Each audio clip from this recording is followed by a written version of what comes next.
पुरुषांच्या लिंगाला घाण वास येणे हा एक असा विषय आहे ज्याबद्दल समाजात खूप कमी चर्चा होते.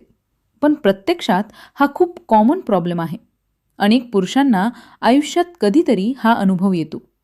काहींना हलका वास येतो, तर काहींना इतका तीव्र वास येतो की त्यामुळे त्यांचा आत्मविश्वास कमी होतो.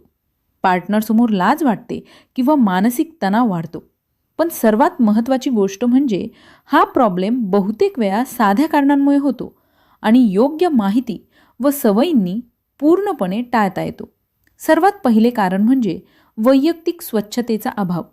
आपल्या शरीरातील प्रत्येक भागाप्रमाणेच जननेंद्रियांचा भाग देखील दररोज स्वच्छ ठेवणे अत्यंत आवश्यक असते.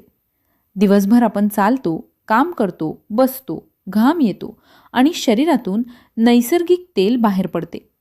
या सगळ्या गोष्टी एकत्र येऊन त्या भागात ओलावा आणि घाण तयार करतात. जर दररोज योग्य प्रकारे अंघोळ केली नाही किंवा फक्त वरवर धुतले तर बॅक्टेरिया वाढण्यास सुरुवात होते आणि त्यातूनच घाण वास निर्माण होतो. विशेषतः ज्यांना फोरस्किन म्हणजे लिंगाची वरची कातडी असते त्यांनी जास्त काळजी घेणे गरजेचे असते. कारण या कातडीखाली स्मॅग्मा नावाचा नैसर्गिक पदार्थ तयार होतो. हा पांढरट चिकट पदार्थ त्वचेच्या मृत पेशी, तेल आणि ओलाव्यामुळे तयार होतो. कमी प्रमाणात तो नॉर्मल असतो, पण जास्त प्रमाणात साचला तर तो बॅक्टेरियासाठी योग्य वातावरण तयार करतो आणि मग वास येऊ लागतो. दुसरे मोठे कारण म्हणजे जास्त घाम येणे.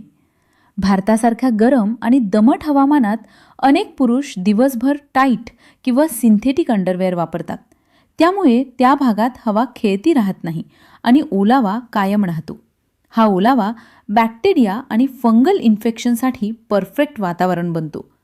विशेषतः जिम, खेळ किंवा कष्टाचे काम केल्यानंतर जर लगेच स्वच्छता केली नाही तर वास जास्त जाणवू शकतो. तिसरे कारण म्हणजे सेक्स किंवा हस्तमैथुनानंतर स्वच्छता न करणे. शारीरिक संबंधानंतर वीर्य, पार्टनरचे फ्लुइड्स किंवा ल्युब्रिकेशन त्वचेवर राहू शकतात. जर ते लगेच धुतले नाहीत तर काही तासातच बॅक्टेरिया वाढू लागतात. त्यामुळे सेक्सनंतर कोमट पाण्याने हलके स्वच्छ धुणे ही सवय खूप महत्त्वाची आहे. काही वेळा लिंगाला येणारा वास हा एखाद्या वैद्यकीय समस्येचे संकेत असू शकतो. उदाहरणार्थ बॅलानायटिस या स्थितीत लिंगाच्या टोकाला सूज, लालसरपणा, खाज, वेदना आणि तीव्र वास जाणवू शकतो. हा आजार प्रामुख्याने स्वच्छतेचा अभाव, बॅक्टेरियल किंवा फंगल इन्फेक्शन किंवा डायबिटीस असलेल्या पुरुषांमध्ये जास्त दिसतो. याशिवाय फिमोसिस ही स्थिती देखील कारणीभूत ठरू शकते. यात फोरस्किन पूर्णपणे मागे जात नाही, त्यामुळे आतमध्ये घाण साचते आणि योग्य स्वच्छता करणे कठीण होते. परिणामी वास, इन्फेक्शन आणि कधीकधी वेदना देखील होऊ शकतात. फंगल इन्फेक्शन हे देखील एक कॉमन कारण आहे, विशेषतः जास्त घाम येणाऱ्या किंवा रोगप्रतिकारक शक्ती कमी असलेल्या पुरुषांमध्ये. यावेळी पांढरे डाग, खाज, जळजळ आणि वास जाणवतो. आहाराचा देखील या गोष्टीवर अप्रत्यक्ष परिणाम होतो.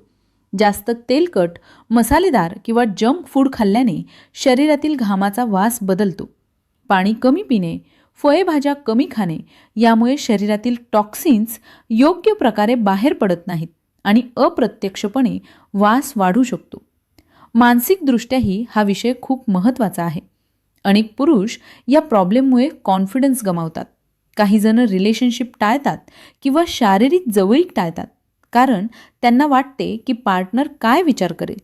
पण खरं पाहिलं तर योग्य माहिती आणि साध्या सवयींनी हा प्रॉब्लेम पूर्णपणे कंट्रोल करता येतो. उपायांबद्दल बोलायचं झाले तर सर्वात पहिला उपाय म्हणजे दररोज योग्य स्वच्छता. अंघोळ करताना फोरस्किन हलके मागे घेऊन कोमट पाण्याने भाग धुणे आवश्यक आहे.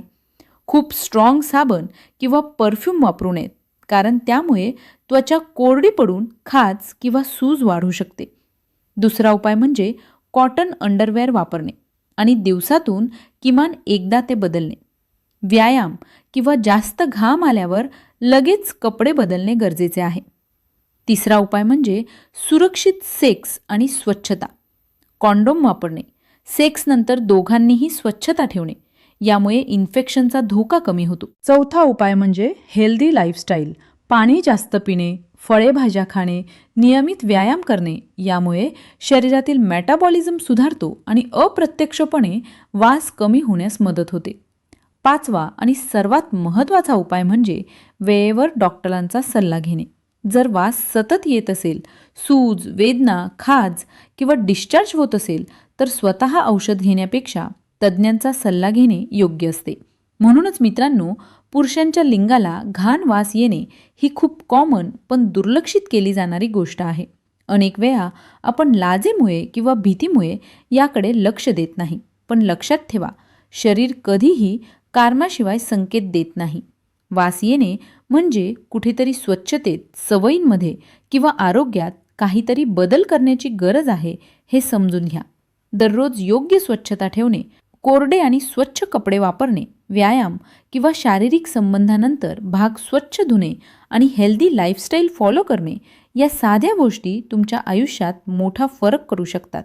यामुळे फक्त वासाचा प्रॉब्लेम कमी होत नाही तर तुमचा आत्मविश्वासही वाढतो. खूप वेळा पुरुष या विषयाकडे दुर्लक्ष करतात आणि प्रॉब्लेम वाणीपर्यंत थांबतात. पण ही सवय बदलणे खूप गरजेचे आहे. जर सतत वास येत असेल, खाज, जळजळ, सूज किंवा वेदना होत असतील तर लगेच डॉक्टरांचा सल्ला घ्या. कारण वेळेवर उपचार घेतले तर मोठ्या समस्या टाळता येतात. मानसिकदृष्ट्याही या गोष्टीचा परिणाम होतो. जेव्हा शरीर स्वच्छ आणि निरोगी वाटते तेव्हा माणूस रिलेशनशिपमध्ये, सोशल लाईफमध्ये आणि स्वतःबद्दलच्या भावना सुधारताना पाहतो. त्यामुळे स्वतःची काळजी घेणे ही लाजेची नाही तर स्मार्टनेसची गोष्ट आहे. शेवटी एकच गोष्ट लक्षात ठेवा, स्वच्छता ही सवय नाही तर जीवनशैली आहे. आजपासूनच छोट्या सवयी बदलायला सुरुवात करा आणि तुमच्या आरोग्याला प्राधान्य द्या. व्हिडिओ युजफुल वाटला असेल तर लाईक करा, तुमच्या मित्रांसोबत नक्की शेअर करा आणि अशाच हेल्थ व एज्युकेशनल व्हिडिओसाठी चॅनलला सबस्क्राईब करायला विसरू नका. तर मित्रांनो, लिंगाला वास येणे ही अशी गोष्ट आहे जी दुर्लक्ष करण्यासारखी अजिबात नाही. कारण शरीर नेहमी आपल्याला काहीतरी सांगण्याचा प्रयत्न करत असते. योग्य वेळी स्वच्छता ठेवली, हेल्दी सवयी लावल्या आणि गरज पडल्यास डॉक्टरांचा सल्ला घेतला तर हा प्रॉब्लेम सहज कंट्रोल करता येतो. स्वतःची काळजी घेणे म्हणजे फक्त दिसण्यासाठी नाही तर आतून निरोगी राहण्यासाठी असते. जेव्हा तुम्ही तुमच्या इंटिमेट हेल्थकडे लक्ष देता तेव्हा तुमचा आत्मविश्वास, रिलेशनशिप आणि एकूण लाईफस्टाईल सुधारायला सुरुवात होते. त्यामुळे आजपासूनच ठरवा, स्वच्छता, जागरूकता आणि हेल्दी सवयी या तुमच्या रोजच्या जीवनाचा भाग बनवायच्या. धन्यवाद.